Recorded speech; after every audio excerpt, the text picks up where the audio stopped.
Hello, everybody. Thanks for coming. Thanks for being here to watch this stream. This is officially my first legitimate non-test trying to figure out streams. So it's exciting, and I hope you guys enjoy this. I have prepared a demo that I painted and recorded yesterday. And the reason is because I have trouble speaking and painting at the same time. My work tends to linger and drift away, and it just my initial intentions for whatever I was going to paint when I'm talking are lost. And I just wanted to give you guys something true to how I do my work, and without any interruptions. And this way I could just hit play and you'll see it in real time, and at the same time I could talk to you guys, answer questions, and just do whatever comes to mind. So okay, I'll just do that right now. I'll hit play. I hope everybody's doing well.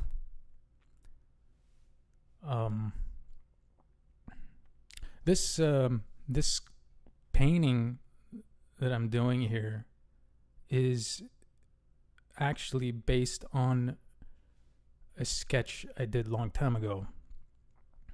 And it was during the time I was working on a feature film, and I had to drive all the way downtown.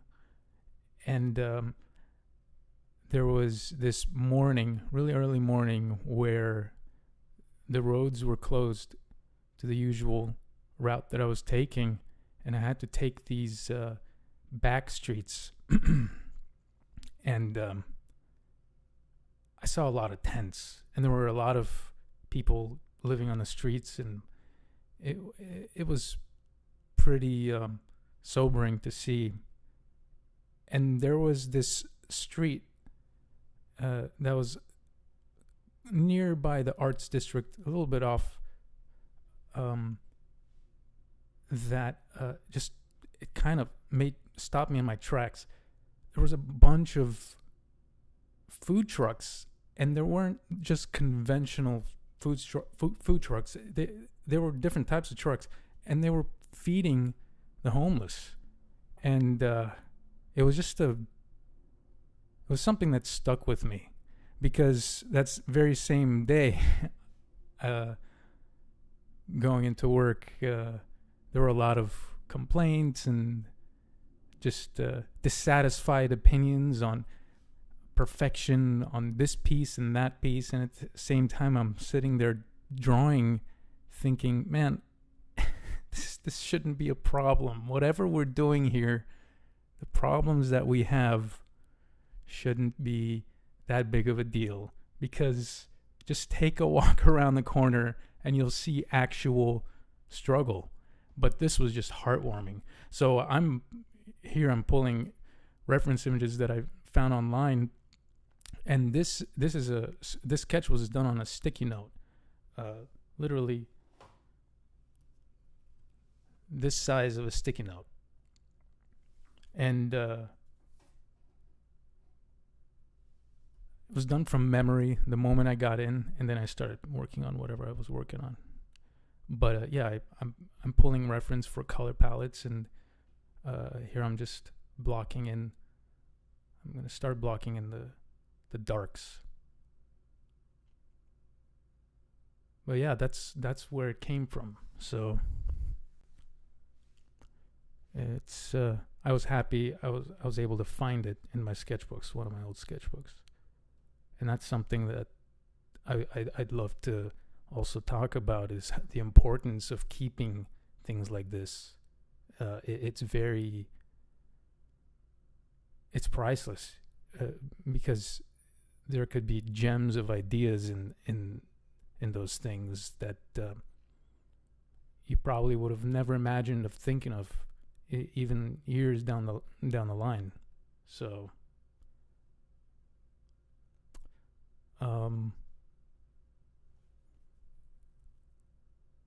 first off, though, I want to talk about Lightbox. I know there wasn't any smooth segue into that, but Lightbox is right around the corner as well. And I'll be doing a 3-hour session at Lightbox. I wanted to throw that out there for you guys in case anyone has suggestions on what they'd like to hear me talk about. I already have something set that I will be talking about, but if you guys have ideas, throw them out, and I'll read through them, and I'll take whatever you guys say into consideration. I'll try to incorporate it. Not promising that I will incorporate everything, but whatever I feel like is interesting and fitting, I definitely will. I feel like this time around, although things have been rough this year for everybody, this event of Lightbox is going to be really cool because of the way we get to present to you guys.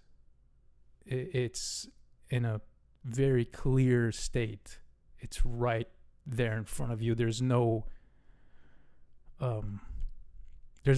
monitor glares. There's no faded projections. It's raw. It's as close as you can get.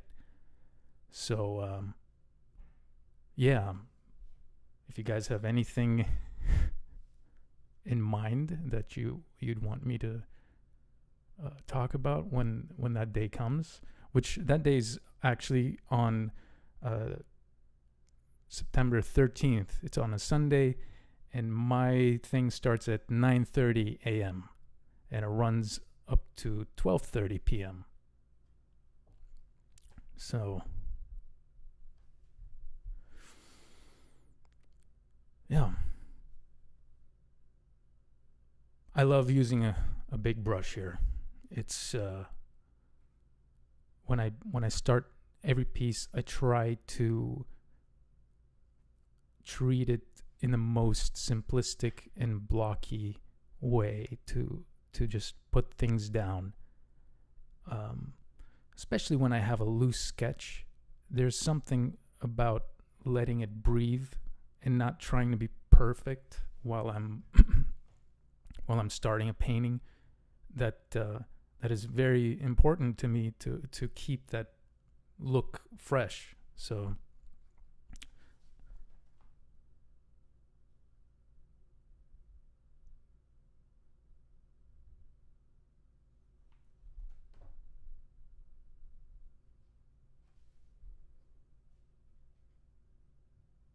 absolutely. Ooh, I will talk about that.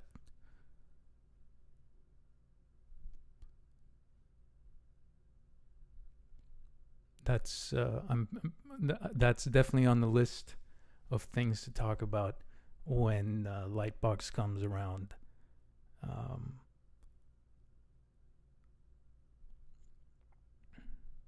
For example, with this piece here, I just wanted to capture the lighting.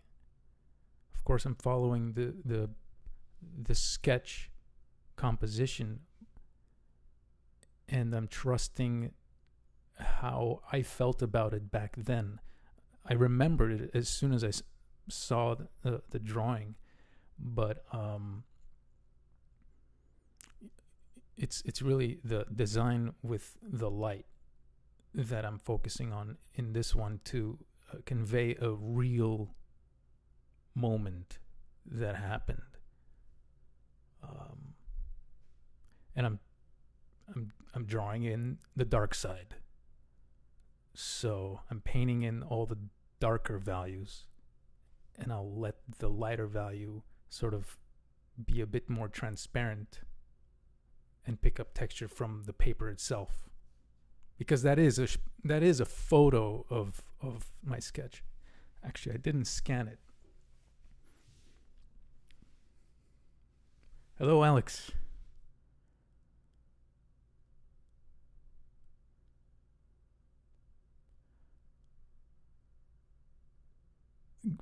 Yes, Alex, that's exactly what I intend to do, and even more so than just one painting. So I have a good juicy amount that I'd like to present. So that's exciting for me.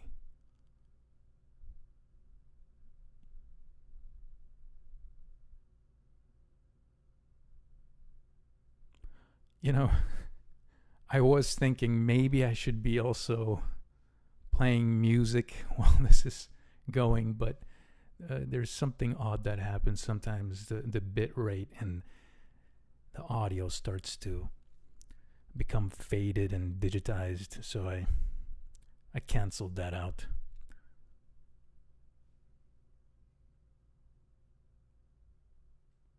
Absolutely, Selim. And thanks for coming, by the way. Go ahead, ask away.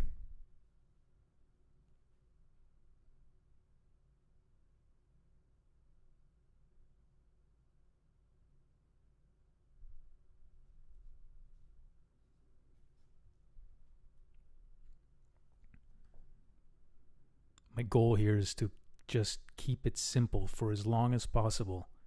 And I was actually pulling away from my monitor and stepping back literally to see it, as opposed to zooming out, because I wanted to stay consistent with the recording. But that also forced me to remember my traditional methods of keeping things simple and blocky for the longest period of time, just so the shapes, the primitive shapes, read.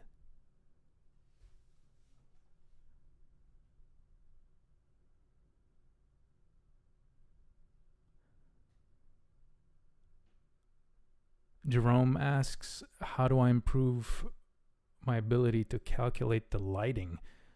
That takes practice in observing things from life, painting from life, landscape painting, and also seeing how cinematographers do it in film. It's just a matter of repetition. It also helps to stare into, for me at least, it has helped to stare into the darker side, and you almost let your eyes dilate, and then you see how much more the lighter side gets exposed, and vice versa. You start to compare contrasts this way.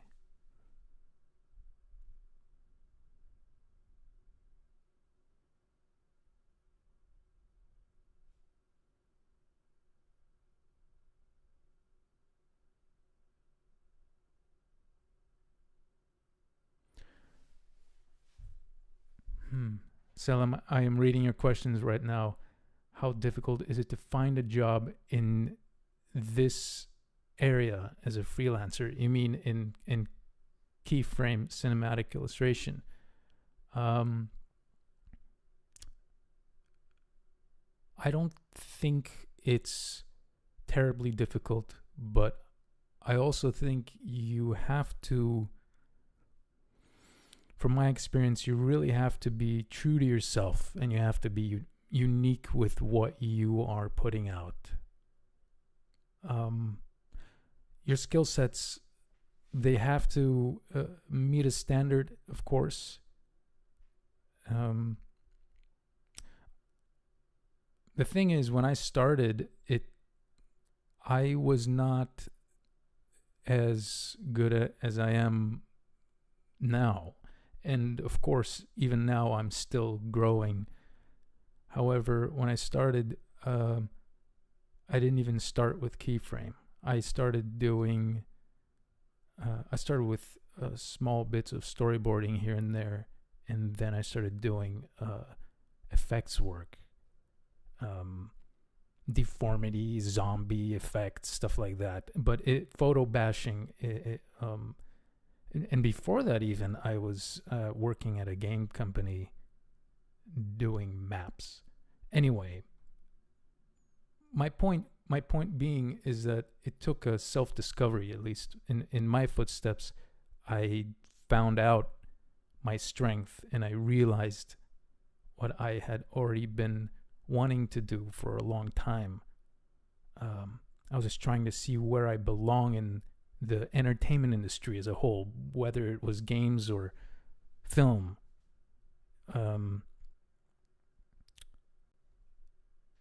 I think if you are persistent and you keep pushing, it's not difficult. You cannot expect it to happen after a set amount of time. Let's say you say, I'm going to work my butt off for 3 months, and then at the end of the 3 months, I should get a job.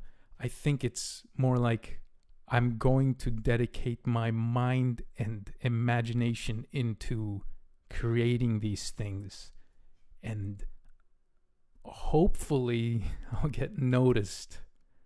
You know, if you're starting completely from nothing, and you're on your own, there's no other people around you to drop your name in or recommend you. I think that is the best way. It's just you have to climb on your own. But another way to make life easier for you in terms of getting work is to make connections. You go to expos, you go to classes, seminars, whatever, and you meet professionals there, and just establishing a contact with that can help you a lot in the long run. So it can be difficult if you don't try, but if you're trying, it shouldn't be that difficult. It might appear hopeless, but you're not hopeless.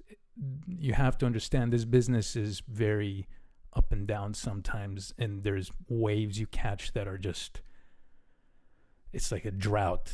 Like, what? I guess nobody's doing anything this year. But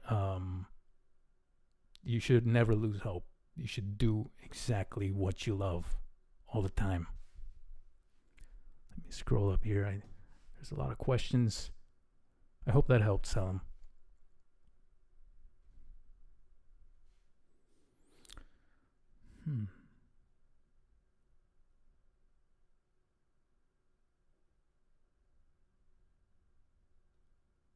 Nostromo, that's a great question. Set dressing in paintings. Well, I had to do that actually on this job that I'm referring to with this piece that I'm working on right here. It's a little different because they don't want mood out of set dressing. They do want you to light it. They don't want story, I should say. And to me, story is what brings the cinematic to the painting. But anyway, set dressing is a little bit more disconnecting yourself from your... I mean, let me rewind a bit. I've tried to incorporate it all in one, and the reaction usually is, okay, can we dial it down a bit and just show the tapestry on the wall? You can still light it beautifully and everything, but just, we don't need to show it in such a way. Just give us the direct, mundane shot, like someone took a shot from a cell phone to show. So in that case, what I do is I actually try to emulate a shot from a cell phone, but in a way to show it like you are seeing seeing a shot for a movie, if that makes sense. But I hope that's making sense. The set dressing thing I don't do very often, but I've done that once for this gig, and it was a challenge. But then it became quite repetitive and simple for me. Just to repeat the same thing for each building that was on the street, and repeat the walls, and get the textures to read. I almost found this rhythm to how to apply these methods, 1 2 3 1 2 3, and they all looked real. Whereas the challenge and the love when creating a frame individually from everything else that I like is that it's different from anything else that I just did the other day or whatever. So that in itself also keeps you growing, because you're pushing yourself to do something completely different, almost in a completely different range.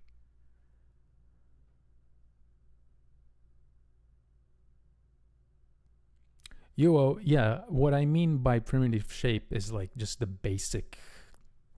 I'm not trying to be overcomplicated with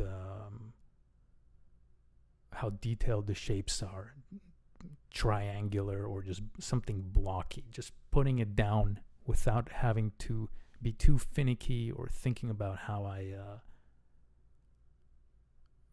well it should be cleaned up. I'm just putting it down, and the cleaning up will come later.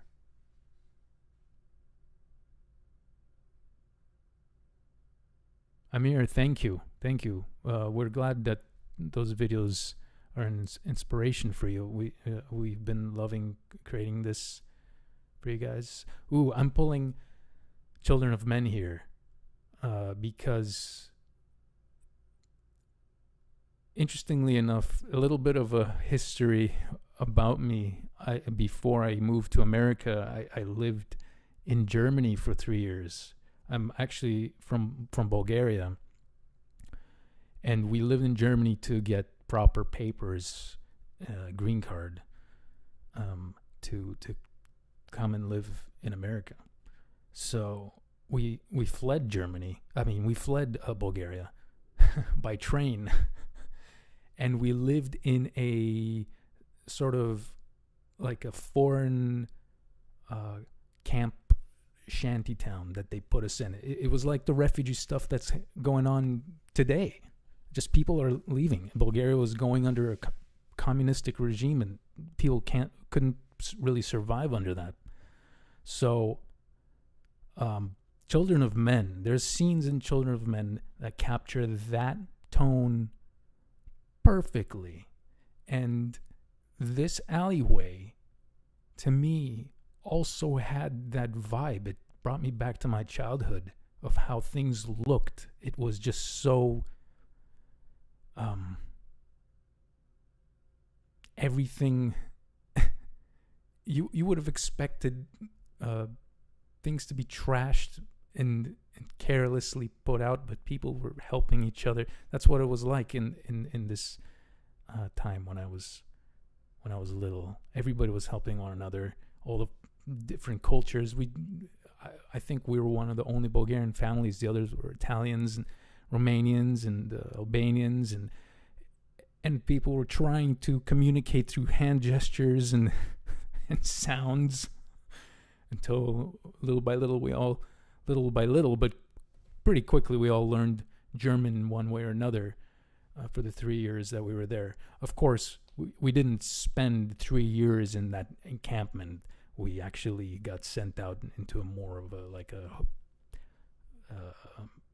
overlook type of hotel that was a little bit more towards the border of Austria, and that was an interesting time. But that's probably a cool story to share with Lightbox, because I would have a lot more events that I could pull from on that. But yeah, Children of Men's reference always comes into mind when I think of that time.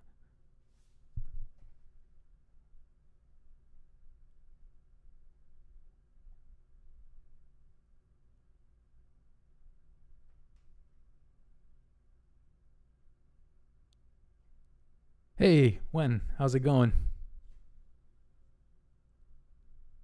Hello, Ryan.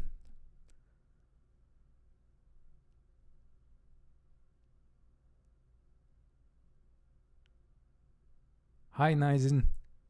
I hope I'm saying that right.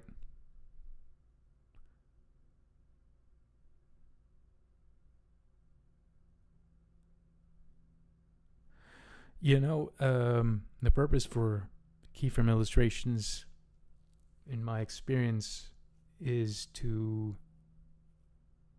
it has been to sell the movie. It's often used in pitches before the green light is given, and the green light means to, start production on it.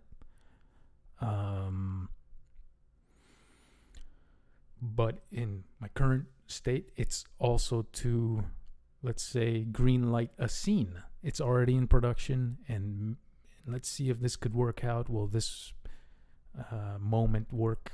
Let's see how cool it could look.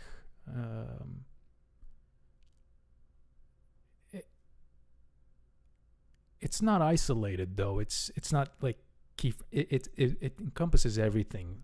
See, I work with phenomenal artists on a daily basis, and they have amazing designs that I incorporate into my frames. So I don't design the characters, redesign everything. I take what's already there. Sometimes I get to, of course, but I take what's already there and I create compositions to show it in moments. And so do they, of course. So do the other artists. But it's to tell a story, and that story can help the director decide whether it actually is good to put into the script before they shoot it. That's how I think about it.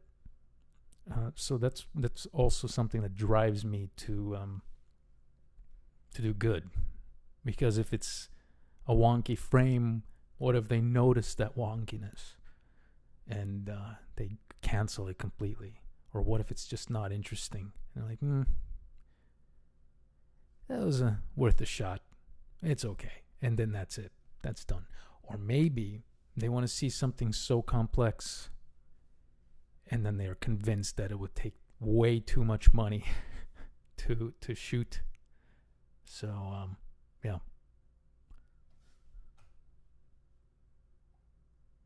It's a great question, though. Hey, Anthony. Oh man, Anthony and I, we are gonna have a collab as well. I'll keep you guys posted. We'll both keep you guys posted. Anthony Francisco, like a brother to me.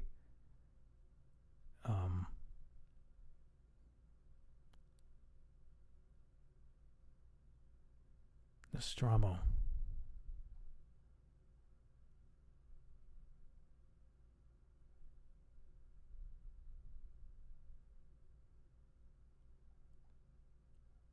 Yeah, that's a good way to look at it, Nostromo.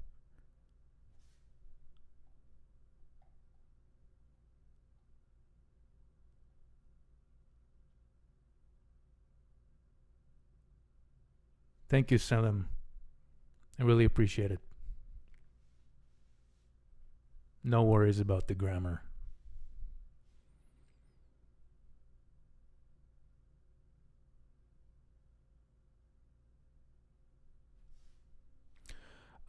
I could definitely point that out. Yeah, sure, Alex.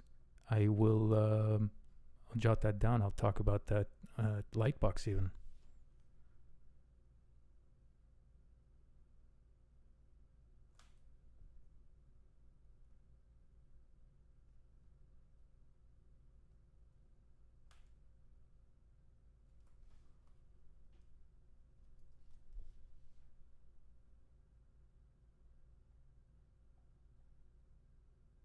That's a good way to put it, Anthony.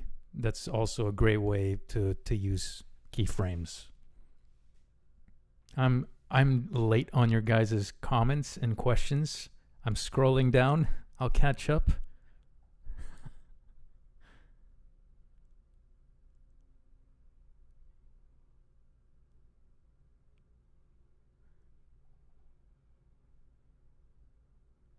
Sirac asks what I pay attention to when working with photo reference. I am paying attention to everything.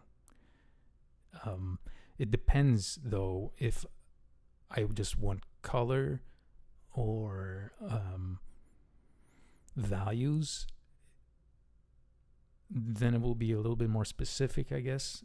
I'll pull more specific photo reference, but everything. And it's kind of a very broad statement to say that, but to me, everything means the light, because without light in this frame, it won't be very visible. So it's just the light of things. So all these images to me here are very very similar in lighting feel, even though they don't have the same lighting scenario.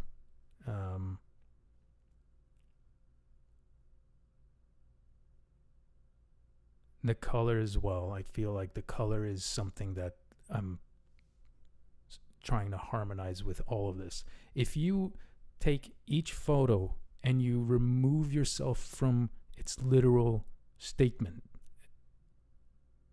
and make it become abstract in your mind, it's not like trying to scramble your brains or anything. It's more like seeing it as a color palette. If you guys have painted in oils or gouache or acrylic, whatever, seeing a photo as your palette that you're mixing on before you put down on the canvas, if you look at it that way, it'll start to make more sense. And in fact, it's more liberating. You could use any photo. You don't have to literally use a photo that has to match your sketch or painting.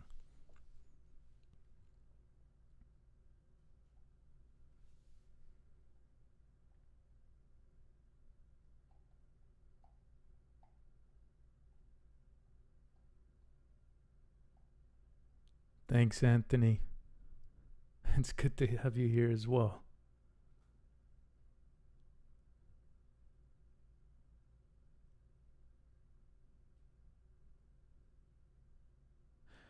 Mark, that's a very cool question.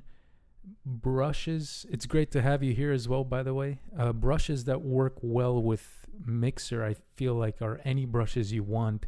The key is, I think the key is to work small with Mixer. When you're starting in a small res, that's the best time to mess around with a Mixer brush, because you get very interesting accidents and you start to play with color more freely. When you start to work on a larger scale, Mark, it starts to chug, and the fluidity, the instantaneous response, to me at least, gets in the way.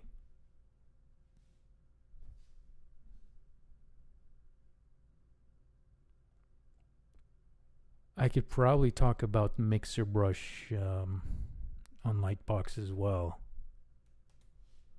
Hello, Jonathan.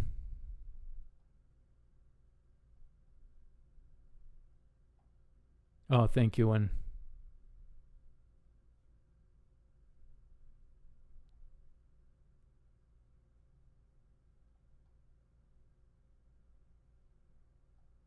hello, Johannes. I hope I'm saying the name right. Thanks for being here.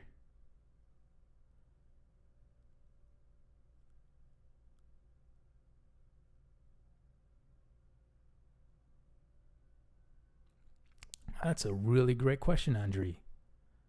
Andre.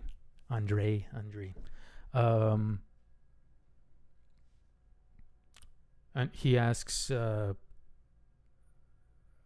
suggestions on how to keep mood constant as I'm going through my painting without getting lost and overcommitting.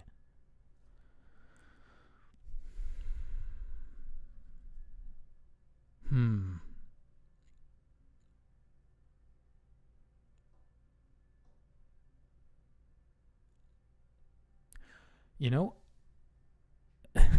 I actually have the answer to that right here in front of me. I wrote this down and I stuck it on my monitor. And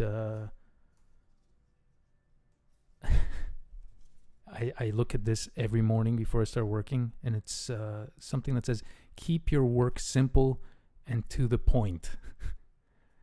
Better to do quality over quantity. And then on another sticky note, it says, are my thoughts useful?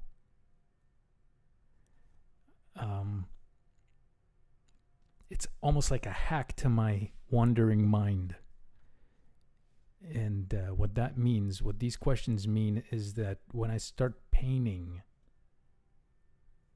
it's important to me to stay self-aware and always remind myself what this painting is about. I think that forces you to go into a chain reaction and keep things in track. Let's say the painting is about a train robbery. It probably would be very easy to veer off of the tracks, no pun intended, and do something entirely different. And that's just a big statement, train robbery. What happens on the train could be a bit more detailed, and the guidelines are narrower now. So with this, for example, it helps to have a memory and sketch, for just to say that. It helps to have a strong idea to stay consistent with the mood. And in terms of overcommitting, something I learned when I was studying painting and drawing, even when I was going through school, and I can talk about this more in depth at Lightbox as well,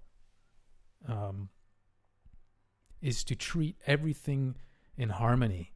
When I'm approaching a drawing or a painting, when I start on an area, it's almost rhythmical to continue it everywhere else in the same fashion, as opposed to noodling and defining one area and then everything else loses steam. You probably exhaust yourself on the eye of the head, and it's the most detailed part, and everything else is a blur. I mean, that could probably look cool, maybe, but if you want consistency in that respect, even with mood, you are trying to stay aware of what's happening in the visual. So I feel like it's just a matter of being awake to your work, even though you might be pulling from a dream. You have to be sharp while doing whatever you're doing. And we're actually putting out, Jenny and I are putting out a video real soon about that subject matter. Actually, it's it actually encompasses a little bit of this that I'm talking about right now. It's in terms of not getting distracted from your thoughts, from your core that you're working on. It's not exactly about that, but that is in it.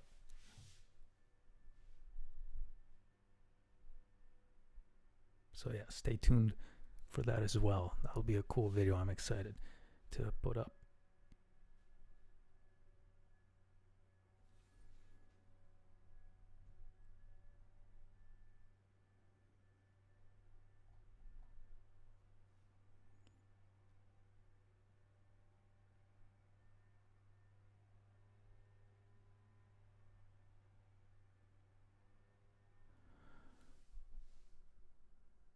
Alex, that's a really interesting question. I wanted to not pay attention to the light as much. I kind of wanted it to be very simple, and let it feel blown out.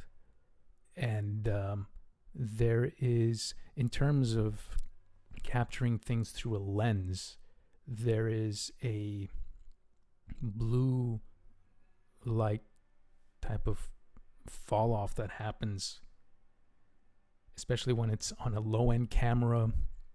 You get a lot of grain.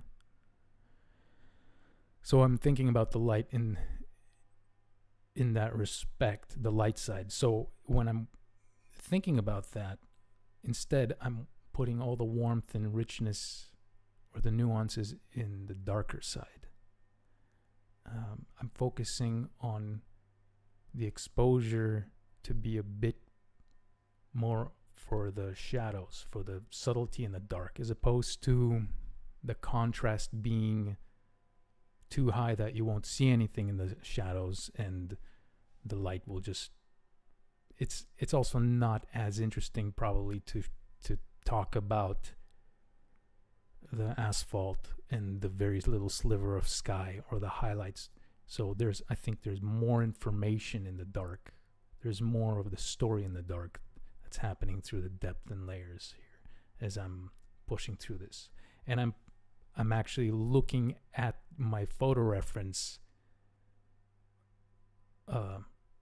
especially the bottom left image with the tents. That's kind of where I'm pulling from it.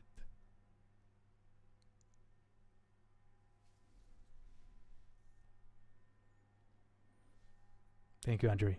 And I hope that helps, Alex. Let's see what else.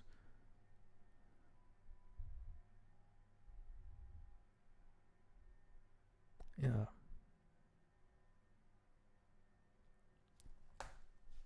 Yeah, guys. So for those of you who have just joined in, earlier I mentioned about Lightbox, that it's right around the corner. It's on September 13th, and it'll be 9:30 a.m. That's on a Sunday. If you guys have any suggestions for what you'd like me to talk about, write them out, and I will read through them and balance things out and consider, and maybe I could do each suggestion you guys have been giving me. So far, everything you guys have told me, I'm actually interested to talk about. So, and some of them are already in my plan. And also, for those who have joined, this piece started from a sketch that I did a long time ago, and right now this is a pre-recorded demo, and it's a moment that I remember when I was working in downtown LA. It's something that I tried to capture in a sketch. It's not exact, but it's something that I saw while driving through narrow alleyways to get to work. And it, like I said, it stopped me in my tracks. It struck my heart. It was heartwarming and both sobering at the same time. It was humbling. Put things in perspective.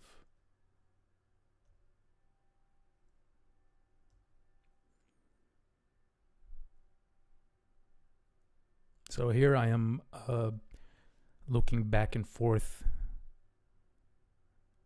at my photo reference, and I'm thinking to myself, keep things simple, because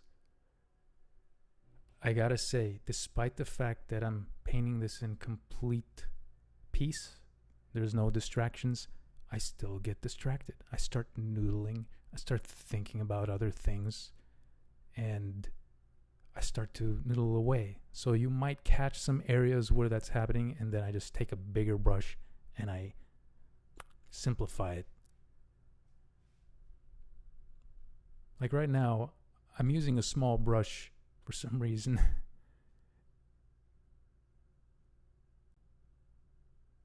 To fill in a shape, but I'm wondering, why didn't I just use a big brush to plop that in and then cut back into it? It doesn't matter though. See what I did with that highlight right there, with that light side of whatever that is? That is a very good way to lay things in. It's very not specific. I didn't really care for how accurate that light shape is. It's just a simple plop down. But the reason is because I'm looking at this image from afar. I'm looking at it like an indication. I'm suggesting something. And later they'll probably get chiseled into, maybe, or maybe not. I think I probably left it as is. I'm not sure. It's such a minor detail to remember. But yeah, I try to spend as much time simplifying and getting the dark side to balance out with the light.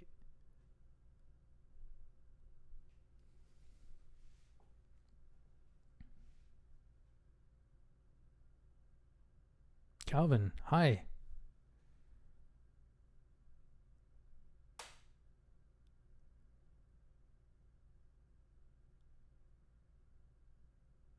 Absolutely, Calvin. You know what? I want to talk about that at Lightbox. That is something big that the actual session is about, story and mood. So you will hear me rant about that for a while. Thanks, Calvin.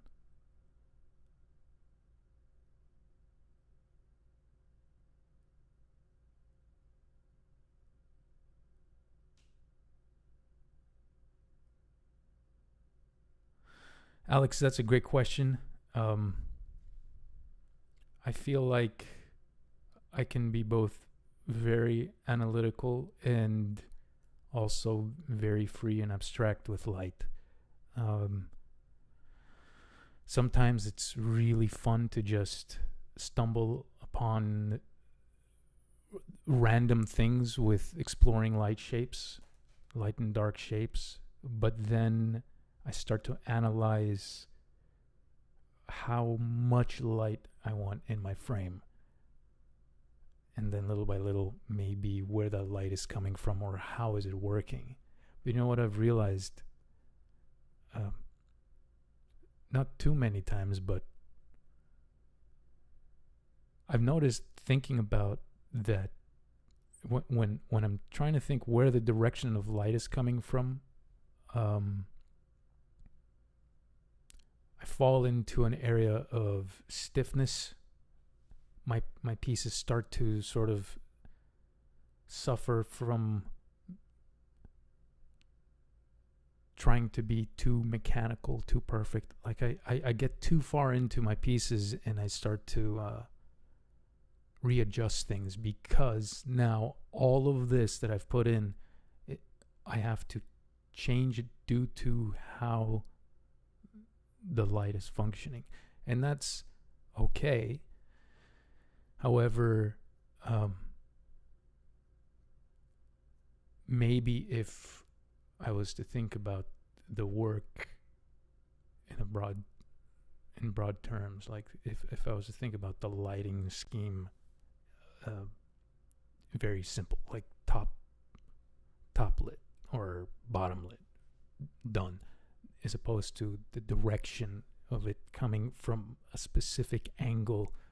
I think that makes things a bit easier because you're starting from a simpler place. So to answer your question, I do analyze light a lot. I do go deep into it, and I try to remind myself to keep it simple. I can't stress that enough. Simplicity is key in everything. With art or music, even acting. I don't know how to act, but when you watch great performances, it's always about the subtlety. And I'm pretty sure when De Niro's doing something amazingly subtle, he thought to himself, well, that's just what this character would do. It's just something that simple. It's probably a shrug to the shoulders. but it puts so much character on the screen. So same thing with the painting. With this painting, I was actually thinking maybe I should add faces and attitude to this to give more expression and emotion through that. But keeping it simple to me meant to just stay true to how I remember it, because I didn't see any faces. So how do I remember the moment and the character of this glance? Because I am driving slowly, but I am passing this. So, yeah. Hope that helps.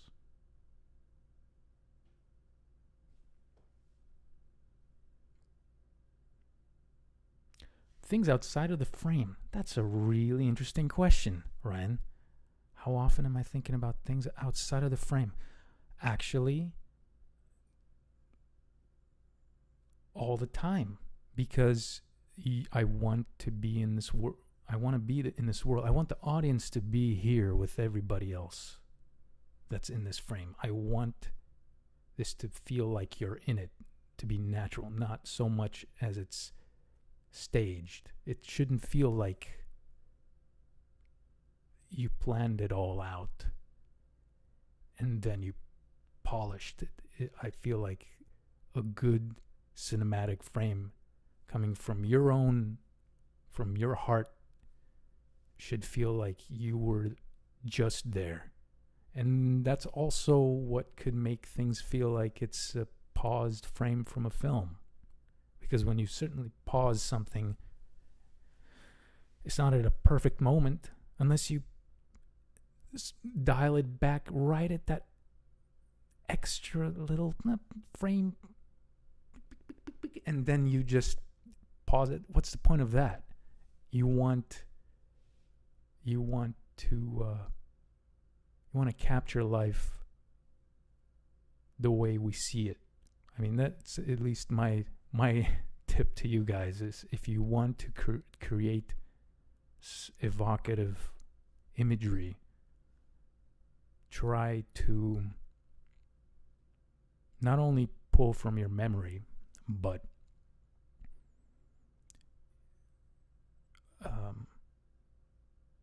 try to be there again when you're painting. Even if it's not a real thing, try to be there. If it's a dream or you're imagining things. And to do that, a lot of times it takes viewing of other material, viewing movies that will inspire and influence you. I'm constantly pulling from things. I'm with something like this, being that it's Children of Men and other photos I've found online. It's that says something, that I'm not trying to reinvent the wheel. I'm using what is powerful to me, and what is powerful to you will bring that life, that extra sauce to your work.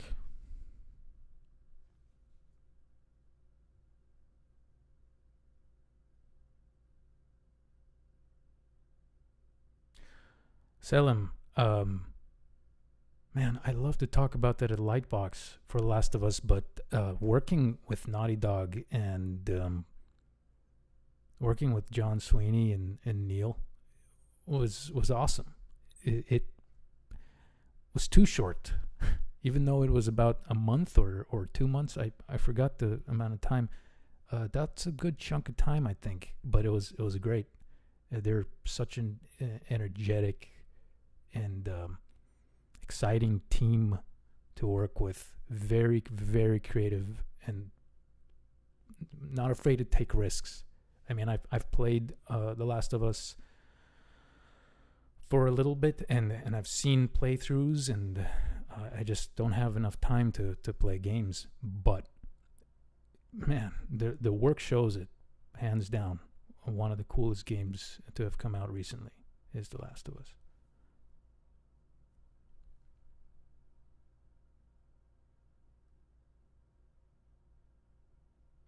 Nostromo, how did I learn figure drawing and anatomy? Well, I started with Associates in Art, and that's a school that probably a lot of you don't know about, but today it's, I would say, the Concept Design Academy is the child of Associates in Art. I mean, that's how I like to think about it. But that school is owned by Kevin Chen, and I currently teach there. Well, currently it's on a break, but I will be teaching in fall, and it's online, guys. So, but yeah, I learned figure drawing and anatomy with one of the great masters, Mark Westermo, and I also studied under Kevin Chen, Paul Wee, Jason Yu, and I learned painting from Charles Hu, who's a teacher of a student of Steve Houston, but he is his own thing. Of course, he is a master, without a doubt. Charles, he taught me painting. He really grilled painting into me, as well as Bill Perkins. But Charles has he really forced me to simplify. I remember always going in and trying to be impressionistic with oils, and he would stop me and it's like, "What are you doing? It's a triangle. See? It literally is a triangle. Why are you trying to be all fancy? Put down a triangle." I'm like, "Triangle." Good. Don't do that anymore. Just triangle, block for a leg, square for a head, or whatever.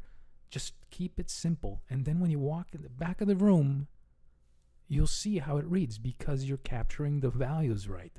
Don't try to be fancy with the shapes. Try to keep it simple. And that was going on for a really long time. And the funny thing is, back then I didn't even realize how important that stuff was. I had too much of an ego, and I thought otherwise. Like, but this is my, I want to be like my masters. I want to be all fancy, but they're not trying that. They're actually not gunning for fanciness in their work. They're actually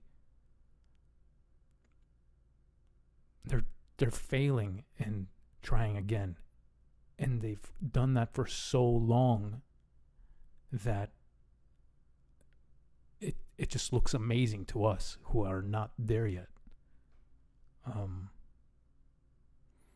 Anyway, I could rant about that as well.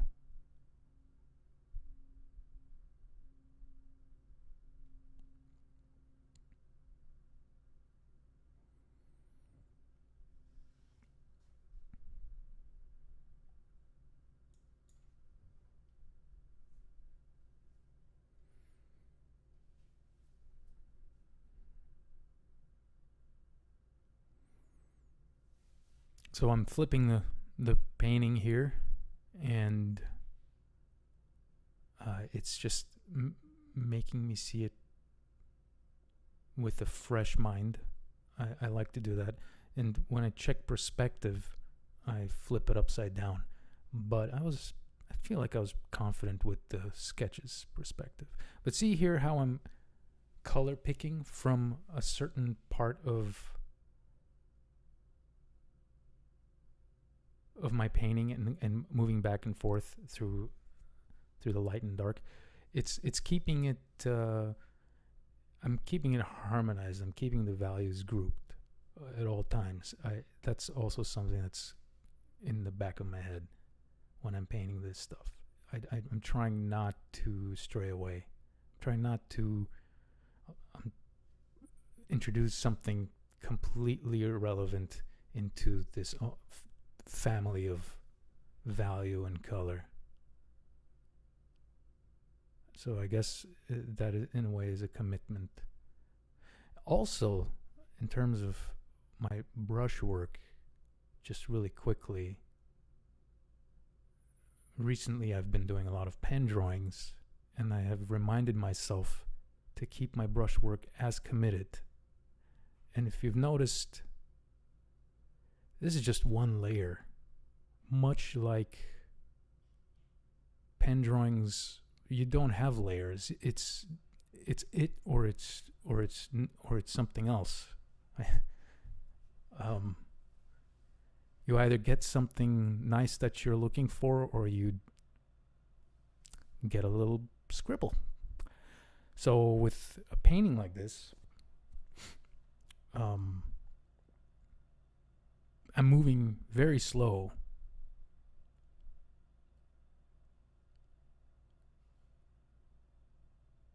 And I'm trying to keep in mind of what I'm doing because I'm moving slow.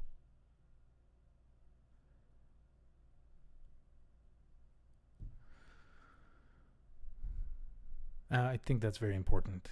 I used to really rush things. Even the thing is, when I actually paint live, and when I'm talking and painting, my work is very different. I rush things like I'm trying to impress executives at a meeting. Oh yeah, and you want it like this, and like this, and like this. Like, what am I achieving by doing that?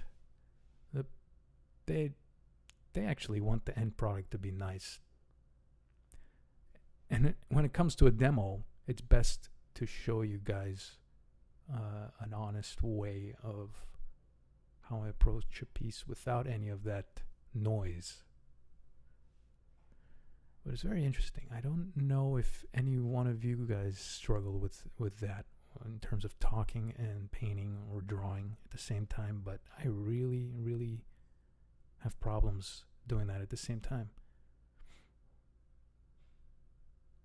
I can't focus.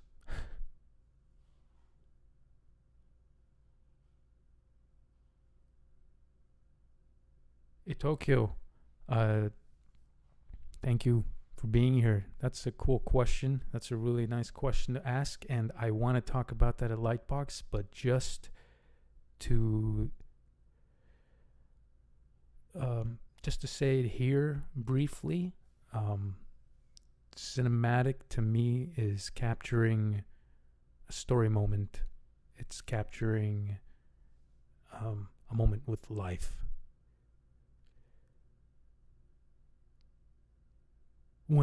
I feel like when there is story in your piece, it will lend itself to being more towards cinema, even if it doesn't look like a cinematography frame, if you will. If it has story, it will lean more towards being applicable in cinema. So it's the life behind that makes a cinematic frame work. That's where the mood comes from. And the story could be very simple. It could be so simple that it almost feels ambiguous, but it's there. The important thing is that it came from a real place. It came from somewhere in your imagination, and you put it down as true as possible. You didn't hold back.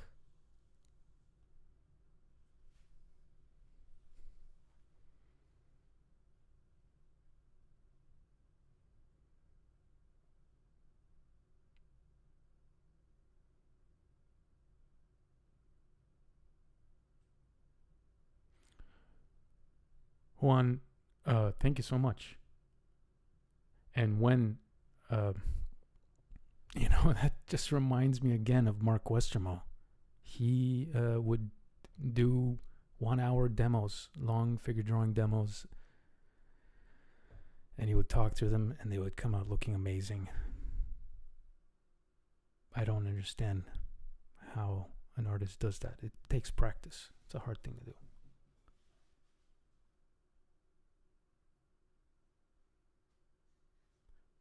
How do I add texture? And am I using photo bashing in my paintings? Sometimes I use photo bashing, but you know what? That is something Sirac is asking. What I like to do is actually keep it all consistent. So if I start photo bashing, I think 90% of my pieces should be photo bashed. But if I'm going to just use photos as texture, they better be abstracted. Otherwise, it starts to stick out as a sore thumb. So, in other words, it's a balance.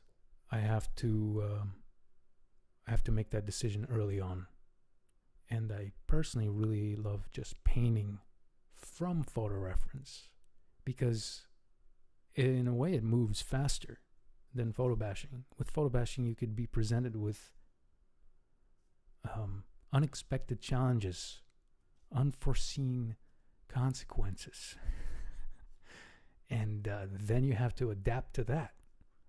And if you don't know how, might as well start over fresh, because then it starts to look scrambled, it starts to look overworked. It's falls apart very quickly in readability wise. And if it doesn't read, it doesn't matter what story you have or how cool your composition is. It people will just not react to it.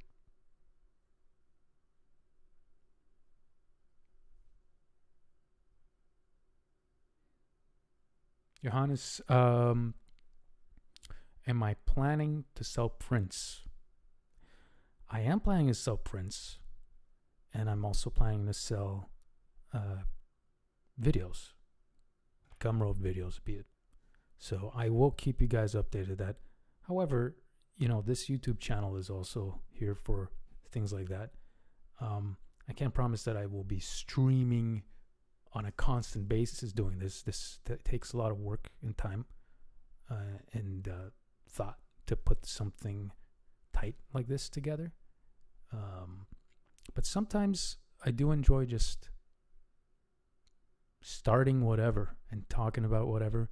And like I mentioned earlier, pretty soon we will be collaborating together with Anthony Francisco, and we might just end up doing something like that along those lines. I don't know, but that will be a fun stream to do. And thank you, I told you.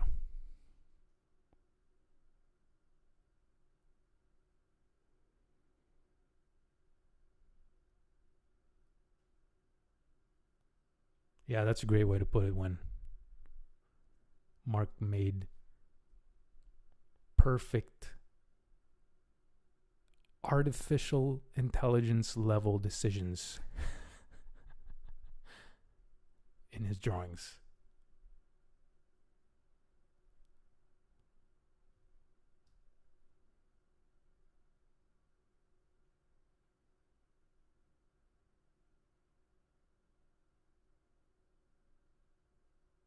Amir,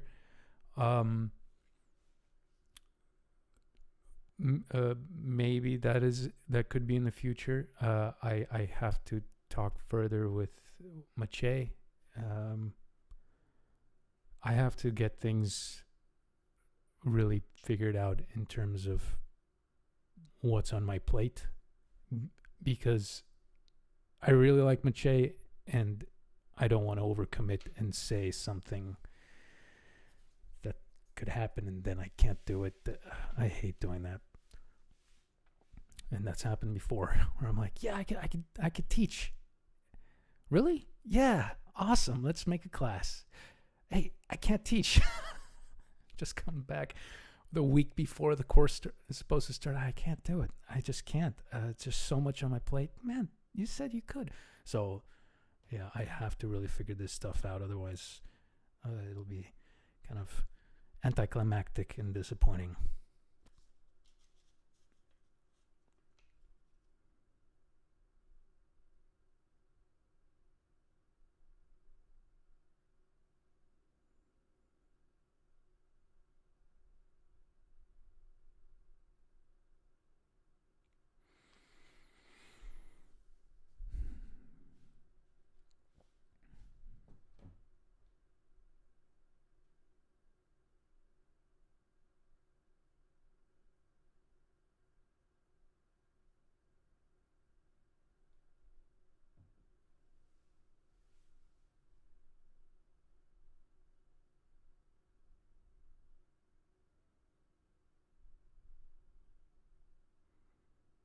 I think right now I'm starting to think about my shapes in terms of cleaning them up a bit and define areas that are supposed to make sense, adjusting perspective to the shadows, and then adding some type of impression of clutter, so it's not completely vacant. I'm trying to add some type of by the way, I'm going to pause myself. You see me pausing the recording several times through this video. I'm pretty sure you guys have noticed. I take a lot of breaks through my work. I paint and then I stop and then I walk away and then I come back and I continue. All within a day, but I also think that's very important to keep yourself fresh. So to rewind a bit, to whoever asked that question before on how do I stay committed with mood, that also helps a lot. You step away from your work, and when you come back, you see it a little fresh, if not completely fresh. You see it like you don't remember it, and that helps with getting back on track. The important thing is to stay with it. And if your idea in that moment, if your thought says this sucks, actually I could do a better job, then do it. A lot of the times when you get that feeling, you should just attack it. You do it. Otherwise, there's something really brutal and agonizing about polishing something you don't want to be painting. I would say leave that for the client work that happens, and that happens a lot. I'm not saying it happens with Marvel, but it happens with many freelance jobs that I've been on in the past, where they want you to paint something incredibly uninteresting, but it'll help them. So I try to see the bright side of it. Okay, I see why you want it. So I'm going to try to execute it in a way that will help you exactly for the reasons that you're looking for. Otherwise, when that's happening for your personal work, man, it might as well just go do something else for the time being.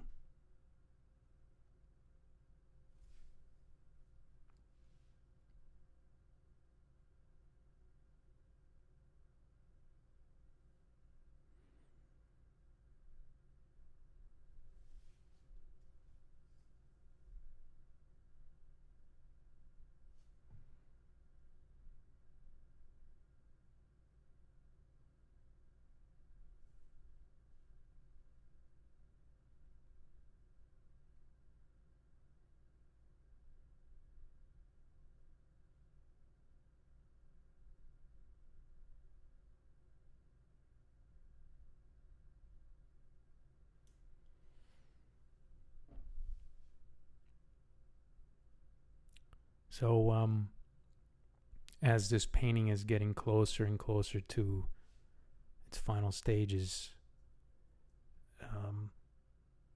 you know what went through my head was the thought of what is finished work. So this is a tricky thing, because when I was going through Art Center, I would always get comments about, okay, that's great, now finish it, now tighten it. And to me, there were very different definitions of what finished and tight was. Because I would look at artists like John Watkiss, the great John Watkiss, and his work was so loose, but when you look at it from afar, it looked perfect. It was so clean. But when you get close to it, it's actually very loose. So you ask yourself, the presentation, what is it? What is it that makes that look finished. When I was in art center, and when I started doing digital painting in art center, when I started moving on into that, because for a long time I was painting in acrylics and oils,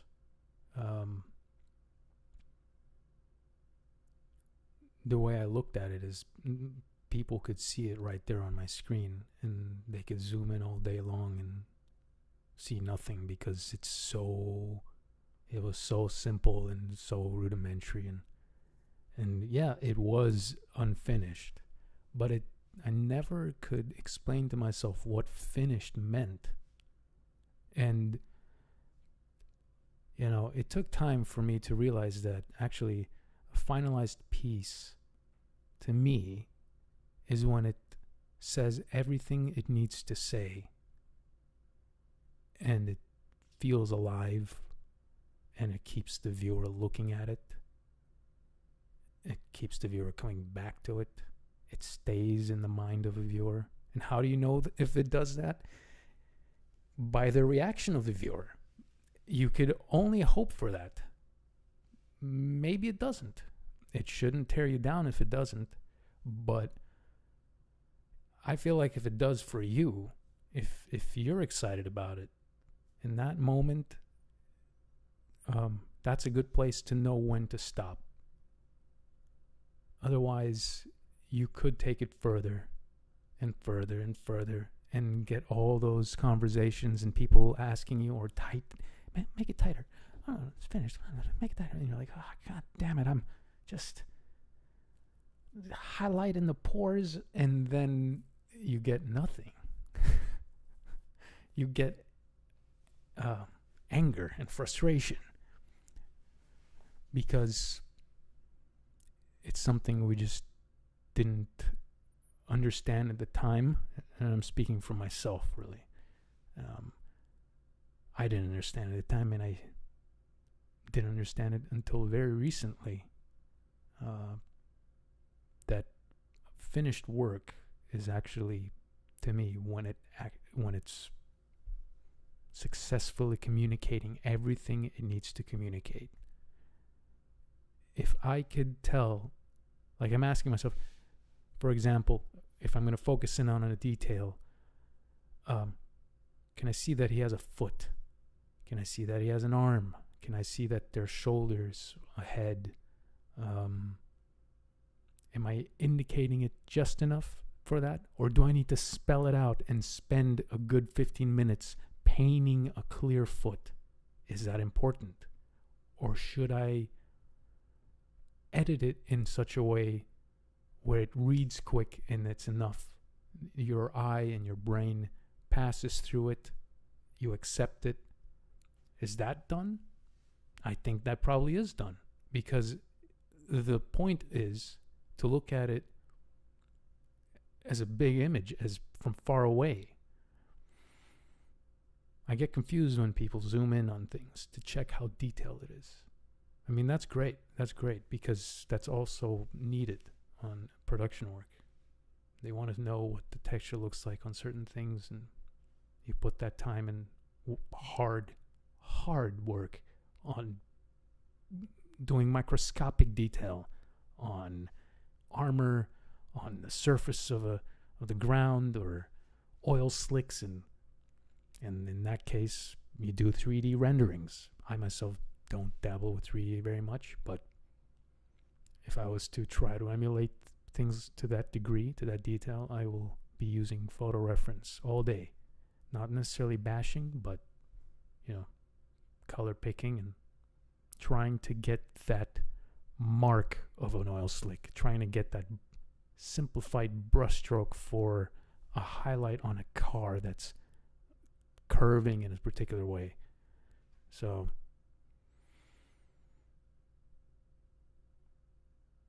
a lot goes into play when it comes to how finalized the piece is. Actually, that's something that I will be talking about in Lightbox as well.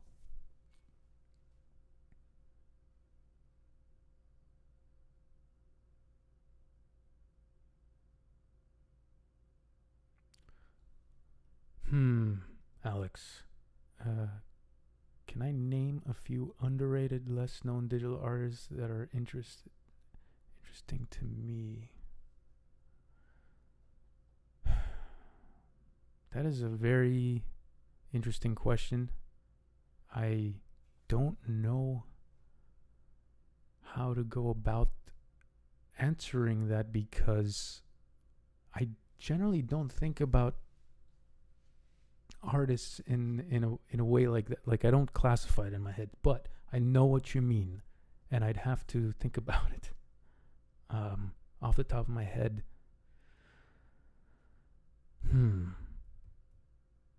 off the top of my head, I have to look at it because I don't remember their names. But I have to find them, spend some time looking, and I could definitely give them a shout out on my Instagram page.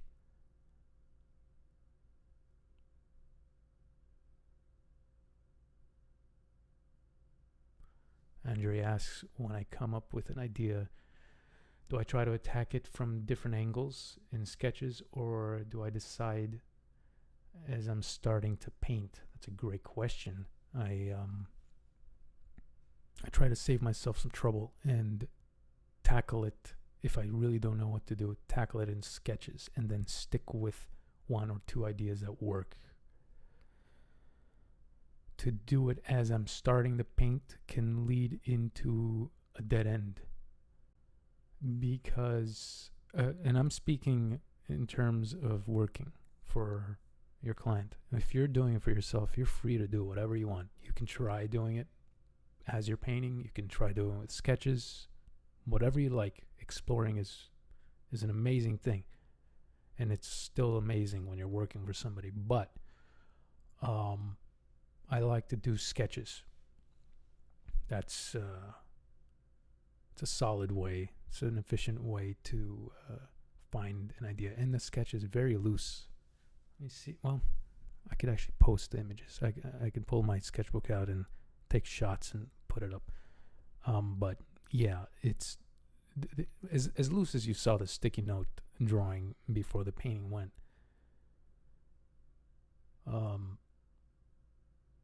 Yeah, this way you have an understanding of what you're going into.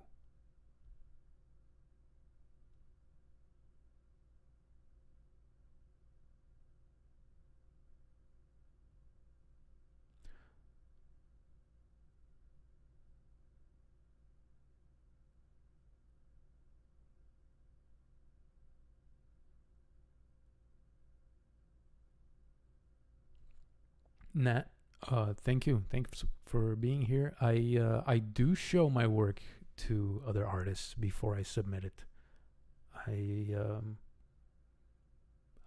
For example, I work with Anthony Francisco, who is here. I show him my work, and he shows me his. We bounce off thoughts, ideas. Is this working? Do you think this works? Maybe it's too dark. Maybe it's too light.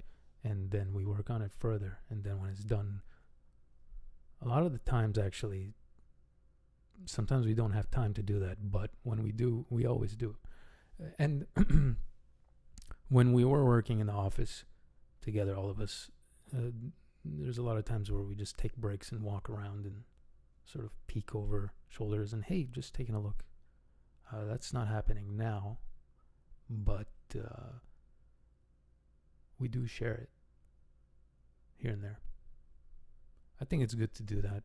It's always good to have a fresh opinion on your work, fresh eye, and it's even better when the person looking at it is not holding back with their opinion. They're honest and hopefully constructive.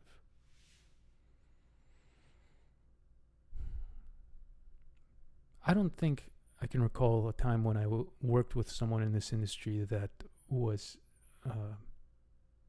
just honest and not helpful. So I guess that's a good thing.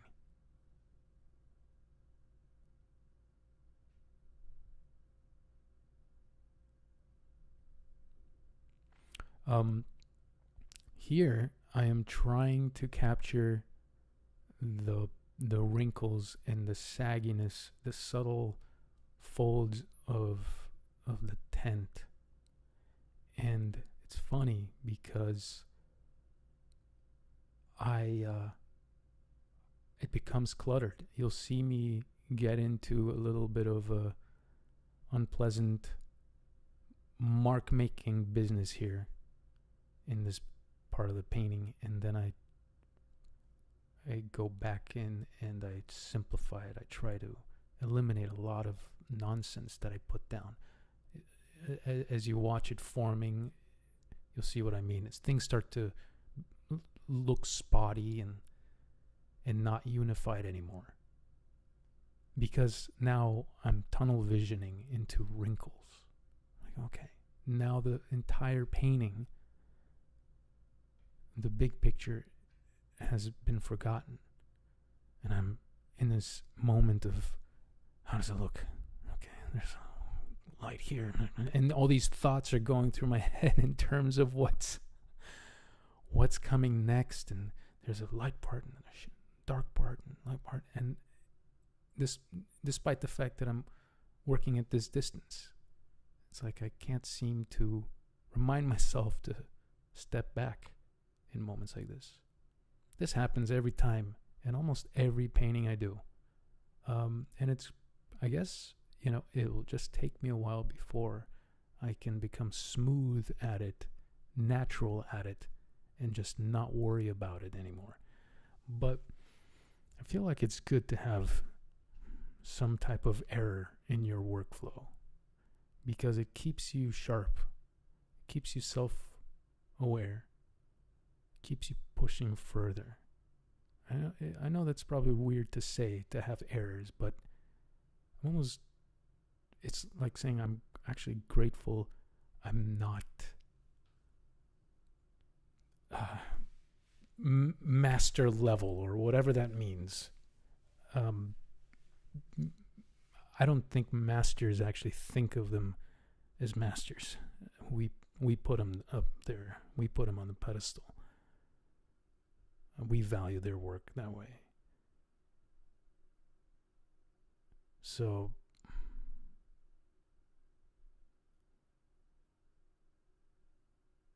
yeah, here I'm just starting to see a lot of repetition, and it's starting to look a little dull, and it's not working well, and kind of trying to wing it. I don't have reference for it, but it's okay. I'm trying to indicate it, and really what comes in mind in a little bit is just to simplify it, to tone it down a bit, and it ends up working a bit better for the form of the tent.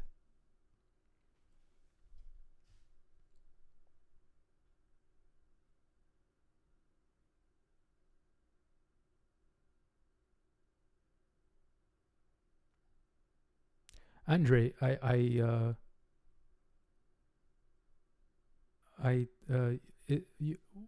sorry. I thought I answered your question when you asked about the different angles and sketches, and I hope that made sense. I noticed that you typed as an answer to me. If anything, I will talk about that at Lightbox. Selim, I love working in minimal amount of layers. It pushes me to think about my work. The stream will be available after it ends. Thank you, gamer. Thanks for being here.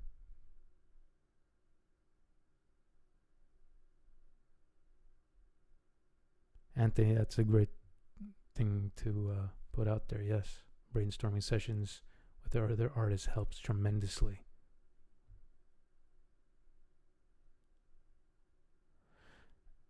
Throwing ideas down on paper and picking the best is how I started, and it's how I started to learn composition when I was going through school, as I would do random thumbnail charcoal drawings on newsprint, and I would see funny thing is I didn't know what to do with them. But anyway, I would see what the thumbnail would look like and how balanced the light and dark shapes worked. And then I would try to make something of it. And I had no idea how. So I did that for a long time. And I feel like because of that, I developed a stronger and stronger sense for composition and balance in a frame. And when I started to realize how to apply it, which is pretty much just doing it, just applying a simple perspective that could work with your light and dark shapes, how to see it, not literal, whatever you put down in a thumbnail, how to take away from it the abstraction and adapt to it, as opposed to seeing the shapes for what they could be. It's actually the opposite of what you want to be doing. Anyway, that forced me to grow.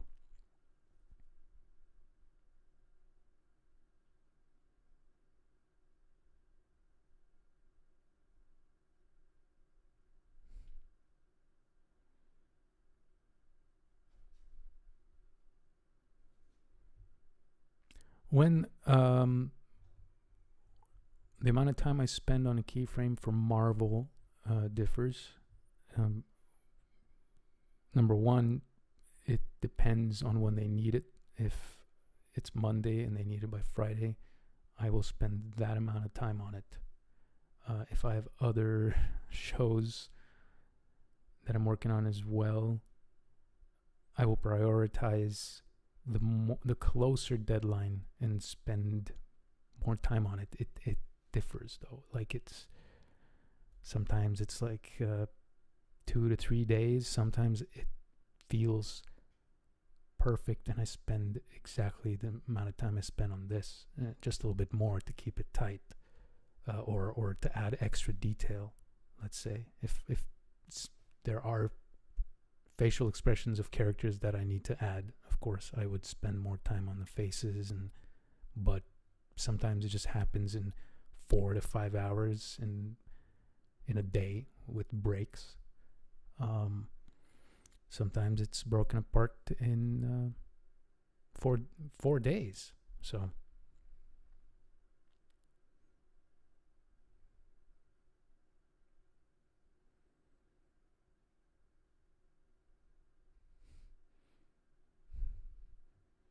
I'm reading Anthony's comment. Yeah, I remember those.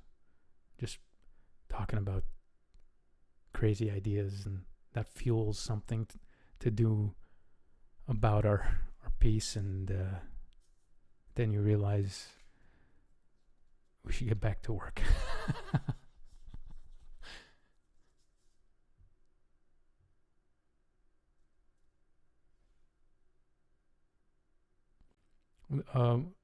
The Concept Design Academy classes, the way it works is they are organic and they're live. You see me paint live, or I can even record demos like this. But they stay on, and it's only when you are signed in on the class and they're there, you could watch them all semester long. You can rewatch them and everything. But they are on the page.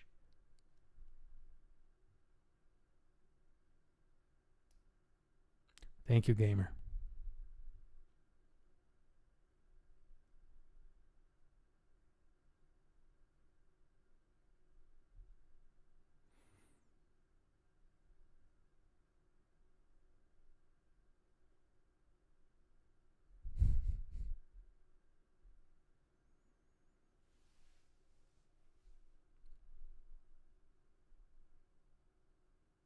So you see how I simplified the wrinkles on the tent now? Like I started with these long marks and I realized all I need is just a little bit.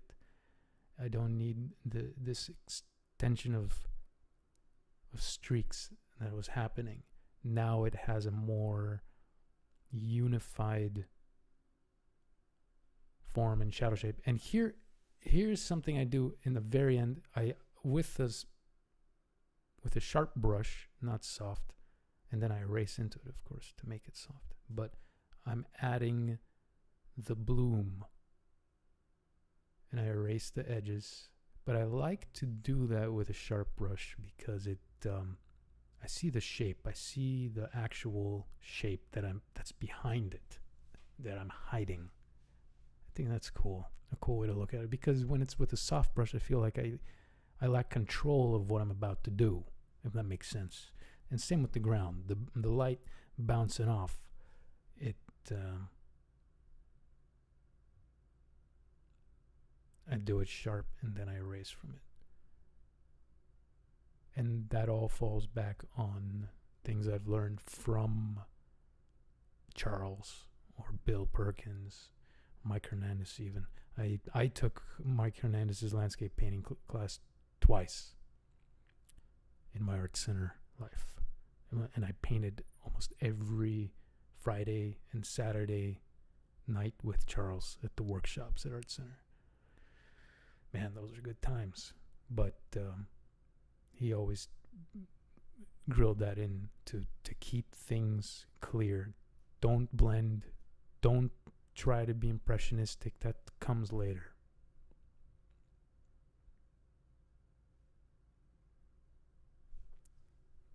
So this is the piece.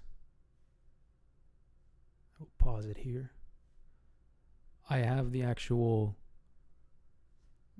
painting, of course, and I will put that up on my ArtStation and on my Instagram so you guys could see it as well. But for those of you who have recently joined, to loop this back to how it started, this painting was inspired by an event, by a moment from my everyday routine while driving to work. And this was not driving to Marvel. This was at a different place when I wasn't in Marvel. Driving downtown, and I passed an alleyway where there were a lot of homeless being fed, and food trucks had stopped and people were feeding them, giving them food. And I just it stopped me in my tracks, and it was a very heartwarming feeling. So I did a sketch of it that looked like this.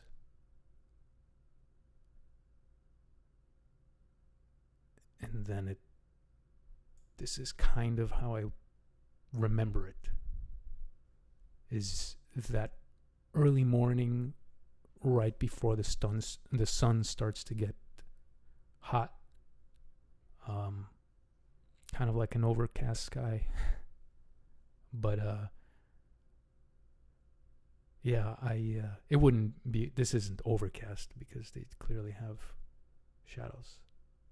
But yeah, that's where it came from. And I strongly encourage you guys to, whenever creating work like this for yourselves, to pull from your heart, to pull from honest places. Even if you're creating something fantastical and very imaginary, it's good to pull honestly from your imagination, if that makes sense. I guess all I'm saying is, don't hold back, even if it's high fantasy. Don't hold back on what you want to say in a piece. It could be extremely graphic. It could be something that has to do with romance. It could be something that's very blissful or very dark, very scary. Dig deep into what that means to you. That doesn't mean try to shock the viewer, because I've done a series of those paintings as well for a while, where there was a time where I just wanted to get a reaction. So I would, of course, dig deep from what would make me feel disturbed. But I started to realize the important thing is to actually say something that has value to me, and then put it up and let it be disturbing. But it has a meaning, not just disturbing for the sake of disturbing. I think that's also something that separates memorable and good film from the stuff that isn't. And I could talk about that in depth at Lightbox as well. So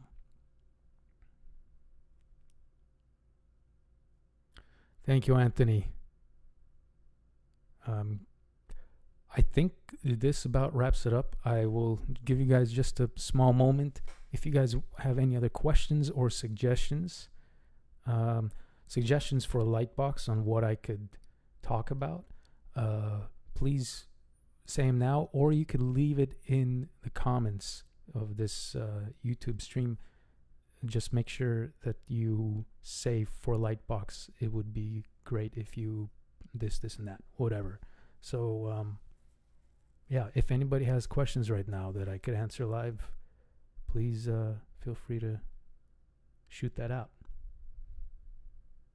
Andres, how has it been working on films without using too much photo bashing or 3D methods? I've always been impressed with. Thank you so much, Andres. It has been very enjoyable, and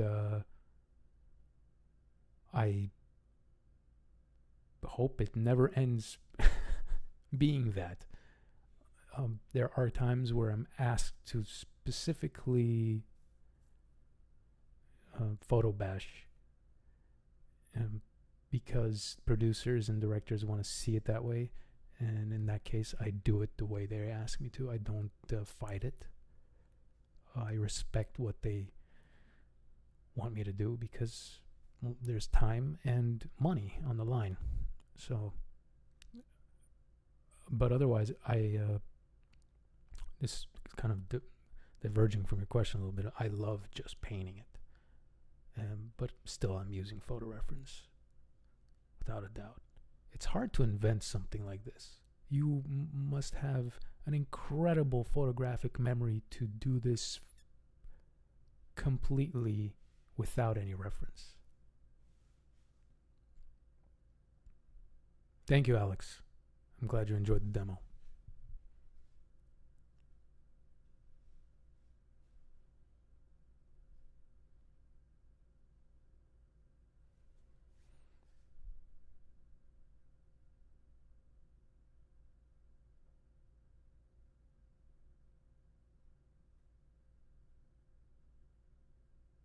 Thank you, Ryan.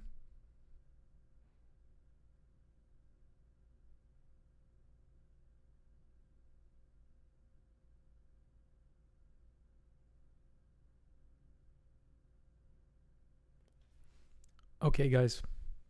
Thank you so much for being here. And Sirac, I use a Wacom Intuos. It's like the small version of this. Yeah, it's small. Intuos Pro pen tablet. I should get a medium or a large. I've been using the small for such a long time just because it saves so much space on my table.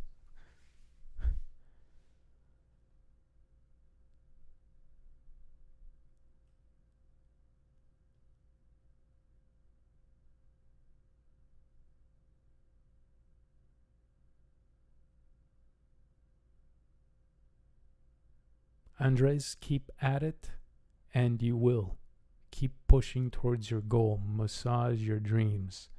Never let go of that, and you will. Believe me, that's what I do, and that's what I have done in the past, is I strived for what I wanted.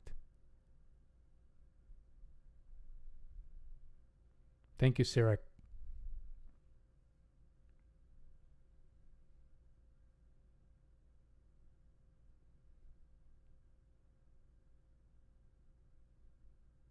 Thank you, Amir.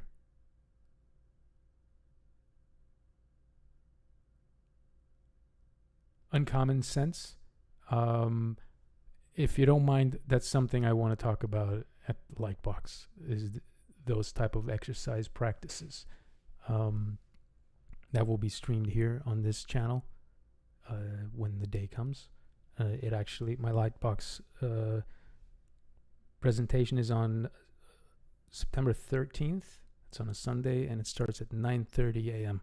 So if you guys are interested, you want to register if you haven't already at lightboxexpo.com and purchase tickets. They're actually quite cheap.